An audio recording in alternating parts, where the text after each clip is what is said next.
नमस्कार। समुद्री जहाज़ों की दुनिया में टकराव टालना सबसे ज़रूरी है और इसके लिए हैं कॉल रेग्स यानी टक्कर टालने के अंतर्राष्ट्रीय नियम। आज हम इनमें से एक रूल 17 पर बात करेंगे। ये उस जहाज़ की जिम्मेदारियों के बारे में है जिसे रास्ता दिया जाना है, यानी स्टैंड ऑन वेसल। और इस पर चर्चा के लिए हमारे पास कैप्टन श्याम बहादुर चौहान के तैयार किए गए कुछ नोट्स हैं, जिन्हें बनाने में उन्होंने थोड़ी AI की मदद भी ली है। ये नोट्स इस नियम को समझने में काफी मदद करते हैं। दिलचस्प बात यह है कि स्टैंड ऑन होने का मतलब सिर्फ ये नहीं कि आप बस सीधे चलते रहो। ऐसा लगता है इसमें एक सक्रिय भूमिका भी शामिल है।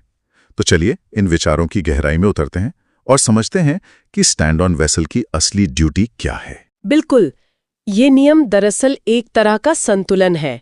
आपको अपनी राह और रफ्तार बनाए रखनी है ताकि दूसरे जहाज को कोई कंफ्यूजन न हो, लेकिन साथ ही अगर दूसरा जहाज यानी गिव वे वेसल वो वक्त पर कुछ नहीं करता तो फिर आपको भी टक्कर टालने के लिए तैयार रहना होगा। इसे हम कह सकते हैं एक तरह की सतर्क सक्रियता। अच्छा, सतर्क सक्रियता। तो अगर हमें नोट्स के हिसाब से देखें तो नियम 17 का बिल्कुल मूल तत्व क्या है? देखिए, सीधी बात है, नियम 17AI कहता है कि स्टैंड ऑन वेसल को सामान्यतः अपना कोर्स और स्पीड बनाए रखना चाहिए। ये तो हुई पहली बात, लेकिन यहीं पर 17AI भी है। वो कहता है कि अगर रास्ता देने वाला जहाज यानी गिव वे वेसल सही से टाइम पर एक्शन नहीं ले रहा, तो फिर स्टैंड ऑन वेसल की जिम्मेदारी बन जाती है कि वो खुद टक्कर टालने के लिए जरूरी कदम उठाएं। हाँ, ये जरूरी बात है। नोट्स में इसका कोई उदाहरण है? जी हाँ, एक अच्छा उदाहरण दिया है। मान लीजिए एक कार्गो शिप है, वो स्टैंड ऑन है और पूरब जा रहा है, और एक कंटेनर शिप जो गिव वे है वो उत्तर से उसकी तरफ आ रहा है। अब नियम के हिसाब से कार्गो शिप को अपनी सीधी राह और स्पीड रखनी चाहिए। इससे क्या होता है कि कंटेनर शिप वाले को पता होता है कि सामने वाला क्या कर रहा है और वो आसानी से अपना रास्ता बदल सकता है। सही। अगर स्टैंड ऑन वाला अचानक मुड़ेगा तो गड़बड़ हो सकती है, कंफ्यूजन हो सकता है। सही। लेकिन कहानी यही खत्म नहीं होती। नोट्स आगे ये भी कहते हैं कि अगर वो कंटेनर शिप नजदीक आता जा रहा है, मान लीजिए फासला रह गया सिर्फ 2 नॉटिकल मील, और उसने रास्ता बदलने का कोई संकेत नहीं दिया, कोई एक्शन नहीं लिया, तो अब जिम्मेदारी बदल गई। अब स्टैंड ऑन वाले कार्गो शिप को कुछ करना होगा टक्कर टालने के लिए, जैसे वो शायद स्टारबोर्ड यानी दाहिनी तरफ मुड़ जाए या स्पीड कम कर ले। अच्छा, तो जिम्मेदारी एक तरह से शिफ्ट हो जाती है। पर यह कैसे तय होता है कि गिवअवे वेसल सही समय पर कार्रवाई नहीं कर रहा? ये अंदाजा लगाना तो काफी मुश्किल हो सकता है ना? हाँ, ये एक बहुत प्रैक्टिकल सवाल है। इसका कोई किताबी जवाब नहीं है। ये निर्भर करता है कप्तान के अनुभव पर, जहाज की स्पीड, दूरी, मौसम, ट्रैफिक की सिचुएशन, कई चीजों पर।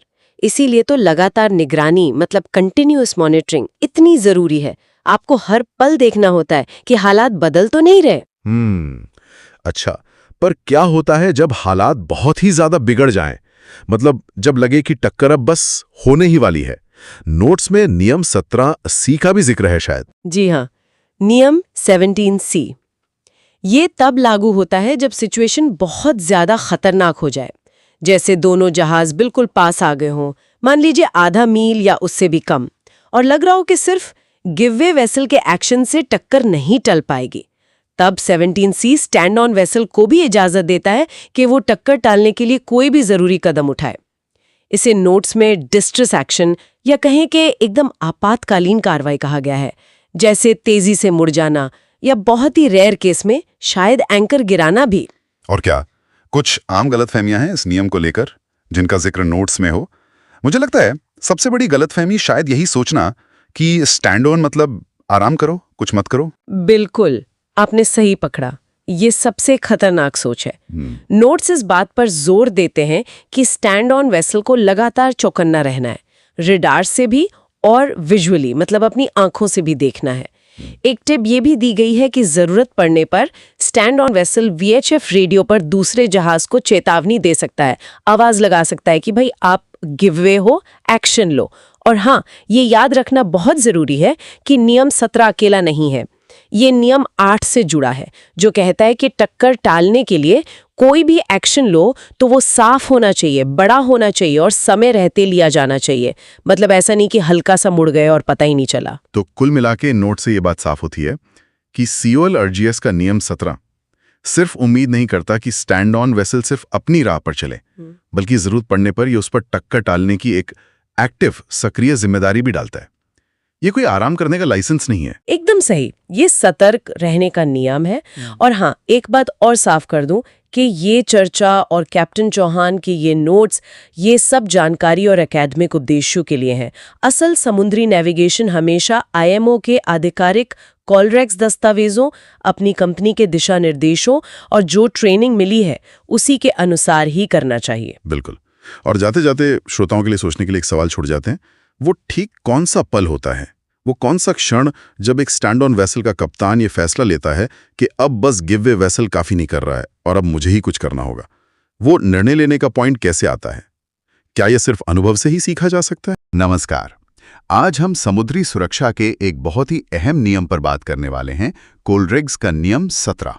जी, ये नियम स्टैंड ऑन वेसल यानी जिस जहाज को रास्ता पाने का हक है उसकी जिम्मेदारियों के बारे में है। और इसे ठीक से समझने के लिए हम एक असल घटना का विश्लेषण करेंगे, है ना? हाँ बिल्कुल। 2 अक्टूबर 2006 को आयरिश सागर में हुई एमवी स्टेना यूरोप और एमवी अर्ड की टक्कर। ये मतलब नियम 17 को सही से न समझने का एक काफी गंभीर उदाहरण है। और हमारी जानकारी ये सब कहाँ से है?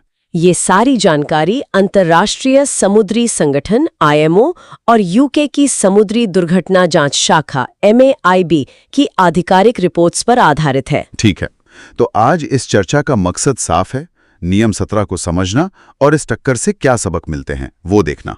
चलिए फिर शुरू करते हैं। घटना की बात करें तो तारीख थी 2 अक्टूबर 2006 और जगह थी आयरिश सागर। और जहाज कौन कौन से थे? एक थी एमवी स्टेना यूरोप जो एक पैसेंजर फेरी थी और इस सिचुएशन में वो स्टैंड ऑन वेसल थी। अच्छा, मतलब उसे रास्ता मिलना था। हाँ, और दूसरी थी एमवी योर्ड, एक कार्गो जहाज जो गिव वे वेसल था, उसे रास्ता देना था। और सिचुएशन कैसी थी, मतलब वो कैसे टकराएं? वो एक क्रॉसिंग सिचुएशन थी। आसान शब्दों में कहें तो दोनों के रास्ते एक दूसरे को काट रहे थे, लगभग 90 डिग्री के कोण पर। और योर्ड आ रहा था स्टीना यूरोप के पोर्ट साइड से, यानी बाईं तरफ से। तो नियम के हिसाब से योर्ड को पहले कुछ करना चाहिए था ना? गिव वे वेसल वही था। बिल्कुल, नियम 15 साफ कहता है कि गिव वे वेसल को रास्ता देना है। योर्ड को अपनी स्पीड कम करनी थी या रास्ता बदलना था। पर उसने ऐसा किया नहीं, यही तो प्रॉब्लम थी। वो अपनी तेज रफ्तार करीब 22 नॉट पर सीधे चलता रहा, कोई एक्शन नहीं लिया। ओह, 22 नॉट, काफी तेज। और Stina Europe, stand on vessel ने क्या किया? देखिए, शुरुआत में स्टीना यूरोप ने नियम 17A का पालन किया। उसने अपना कोर्स और स्पीड जो करीब 21 नॉट्स थी बनाए रखी। ये ठीक था। लेकिन फिर गड़बड़ कहाँ हुई? गड़बड़ तब शुरू हुई जब अर्ड पास आता गया, करीब 4 समुद्री मील दूर रह गया और तब भी उसने रास्ता देने के कोई संकेत नहीं दिए। 4 मील पर? तो स्टीना यूरोप को समझ जाना चाहिए था कि कुछ ठीक नहीं है। हाँ बिल्कुल। नियम 17A IAI यही कहता है कि अगर गिव वे वेसल अकेले टक्कर नहीं टाल पा रहा तो स्टैंड ऑन वेसल को भी एक्शन लेना होगा। पर स्टेना यूरोप ने एक्शन लेने में काफी देर कर दी। कितनी देर? वो इंतजार करते रहे जब तक जहाज सिर्फ 2 मील दूर नहीं रह गए। सिर्फ 2 मील? और फिर क्या एक्शन लिया? और जब एक्शन लिया भी तो वो गलत था। उन्होंने स्टारबोर्ड यानी दाईं ओर मोड़ दिया। दाईं ओर? लेकिन अर्थ तो बाईं ओर से आ रहा था। दाईं ओर मुड़ने का मतलब तो अर्थ की तरफ जाना हुआ ना? हाँ, वही तो। ये नियम 17C का सीधा उल्लंघन था।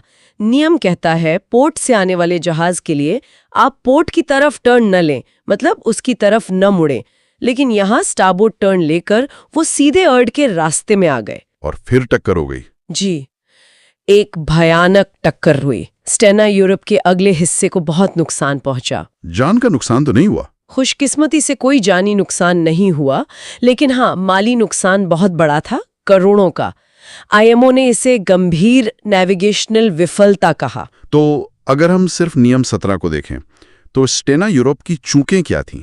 एक बार फिर से बताएं। देखिए, पहली बात, नियम 17AI का पालन हुआ पर लगातार निगरानी में कमी रही।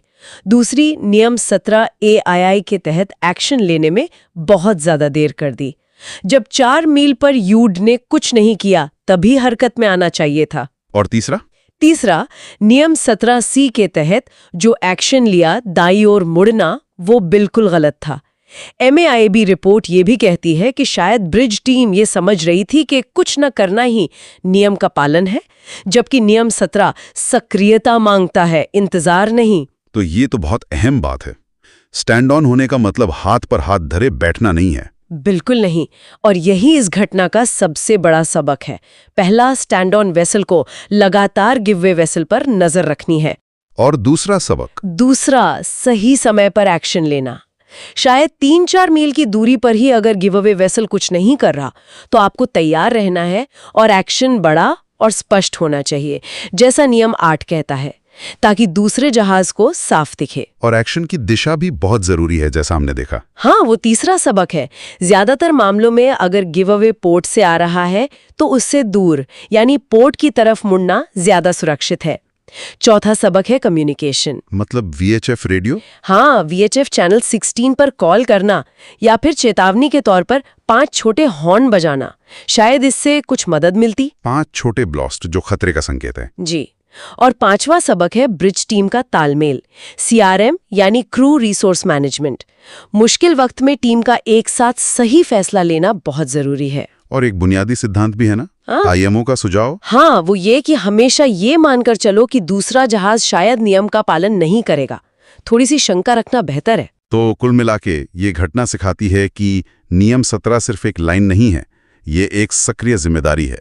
इसमें सतर्कता, सही वक्त पर सही फैसला लेना और दूसरे पर आंख बंद करके भरोसा ना करना शामिल है। बिल्कुल।